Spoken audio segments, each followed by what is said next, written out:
दोस्तों, यह मंत्र अश्विनी कुमारों और देवताओं की बुद्धि, प्रकाश और दिव्य शक्ति का आह्वान करता है। साधना में यह हमें सिखाता है कि स्वास्थ्य, शक्ति और स्थिरता के बाद अब चेतना और बुद्धि की जागृति आवश्यक है। मन, बुद्धि और चेतना की दिव्य जागृति और प्रकाश। और अब 9वां मंत्र, विश्वे देवासो असृद्ध एहिमायासो अद्रुह मेधम जुषंत वह्नयः। अर्थात, हे देवताओं, आप संपूर्ण विश्व में फैले हुए हमारे पास आए। आपकी शक्ति और प्रकाश से हमारी बुद्धि, मन और चेतना शुद्ध और प्रेरित हों। जैसे अग्नि सभी को प्रकाशित करती है, वैसे ही आपकी ऊर्जा हमारे भीतर ज्ञान और शक्ति लाए।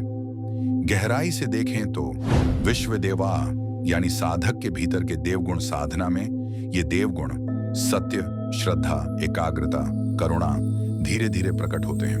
यही अंतः देवता है जो साधक की चेतना को ऊंचा उठाते हैं। असृद्ध यानी निरंतर प्रवाहमान चेतना। साधना में चेतना को गतिशील रखना अत्यंत आवश्यक है। स्थिरता का अर्थ जड़ता नहीं, बल्कि भीतर निरंतर प्रवाह है। यही असृद्ध है। एहिमायास यानी साधक का आह्वान और प्रयास। जब साधक सच्चे परिश्रम और निष्ठा से भीतर की शक्तियों को पुकारता है, तब वे स्वतः उसके पास आती हैं। यह एहिमायास का संकेत है। अद्रुह यानी निष्कपटता और शुद्ध हृदय। साधना में छल, दिखावा या असत्य नहीं टिकते। जब हृदय निर्मल होता है, तभी दिव्य शक्तियां उसमें उतरती हैं। मेधम जुषंत वह्नयः यानी ज्ञानाग्नि से मेधा का प्रकाशन। भीतर की अग्नि, ज्ञान और विवेक जब जागृत होती है, तब साधक की मेधा तेजस्वी होकर हर अनुभव को दिव्य बना देती है।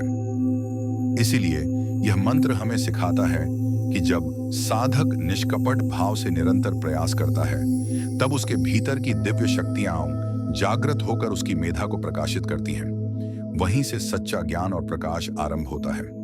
ध्यान और साधना की इस यात्रा में हमारे साथ बने रहने के लिए लाइक और सब्सक्राइब करना न भूलें।